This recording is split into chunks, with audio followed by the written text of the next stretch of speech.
यह दिन पितरों की पूजा के लिए समर्पित है। ऐसा कहा जाता है इस विशेष दिन पितरों की पूजा करने से पितृदोष का निवारण होता है, साथ ही जीवन कल्याण की ओर आगे बढ़ता है।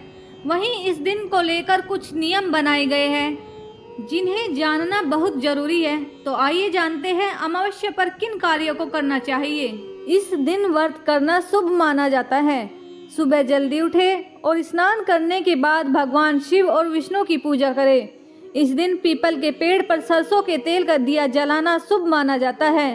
इस विशेष दिन शनिदेव के दुष्प्रभाव को दूर करने के लिए शनि मंदिर में सरसों का तेल, काली उड़द की दाल, एक लोहे का टुकड़ा, काला कपड़ा और एक नीला फूल चढ़ाए।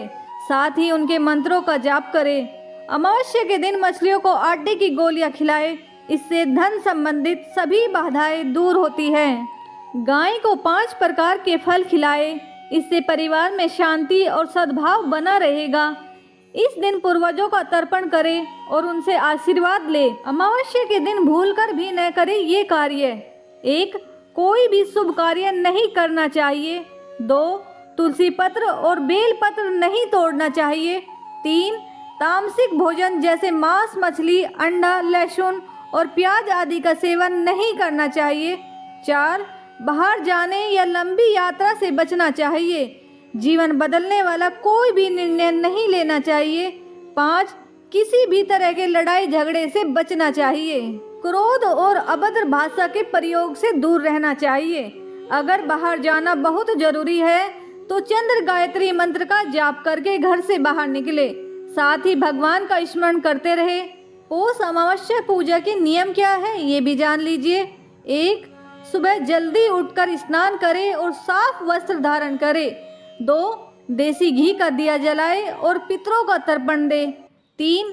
ब्राह्मण या पुजारी को देने के लिए सात्विक भोजन तैयार करें। 4. परिवार के बुजुर्ग या फिर पुरुष सदस्य किसी योग्य पुरोहित के माध्यम से पितरों का तर्पण करें। सभी अनुष्ठानों को पूरा करने के बाद ब्राह्मणों को भोजन कराए और कपड़े के साथ दक्षिणा दे। इस शुभ अवसर पर पवित्र स्नान करने के लिए लोग विभिन्न तीर्थ स्थलों पर भी जाते हैं। जो लोग इस दिन गंगा नदी के दर्शन नहीं कर सकते हैं वे घर पर ही गंगा जल को जल में मिलाकर स्नान कर सकते हैं। इस शुभ दिन पर जरूरतमंदों को भोजन, वस्त्र और पैसों का दान करें। पौष अमावस्या के दिन इस कथा को सुनने से मिलती है पितृ ऋण से मुक्ति।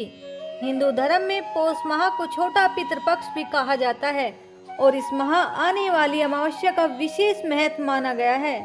पौष माह के कृष्ण पक्ष की अमावस्या तिथि को पौष अमावस्या कहा जाता है और हिंदू धर्म में इसका विशेष महत्व माना गया है। कहते हैं कि पौष अमावस्या के दिन यदि विधि विधान से पितरों का तर्पण किया जाए तो उनकी आत्मा को शांति मिलती है और वे प्रसन्न होकर अपना आशीर्वाद देते हैं। जिस पर पितरों का आशीर्वाद होता है उसके जीवन में सुख, समृद्धि और खुशहाली बनी रहती है।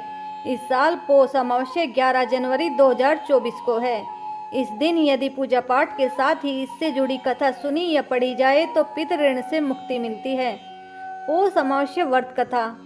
पौराणिक कथा के अनुसार एक गरीब ब्राह्मण रहता था। उसकी सुंदर, गुणवान और संस्कारी बेटी थी, लेकिन उसका विवाह नहीं हो पा रहा था।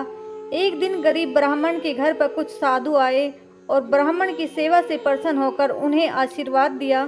फिर उन साधुओं ने उस कन्या के विवाह के लिए उपाय बताते हुए कहा कि यहाँ से कुछ दूरी पर एक परिवार रहता है। यदि यह रोज जाकर उसकी पत्नी की सेवा करे तो उसके विवाह में आ रही अड़चन दूर हो जाएगी।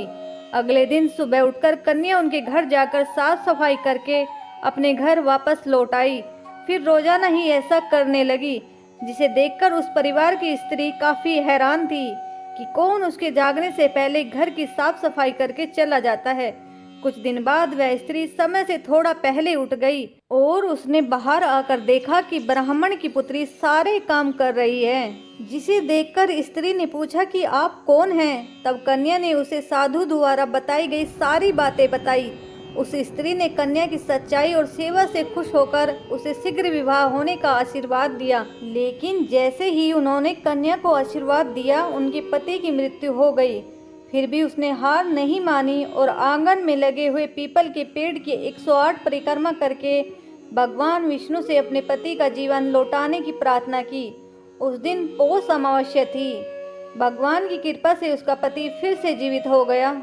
ऐसी मान्यता है कि जो व्यक्ति इस पौष अमावस्या के दिन स्नान दान करके पीपल की परिक्रमा करता है, उसकी सभी मनोकामनाएं पूर्ण होती हैं।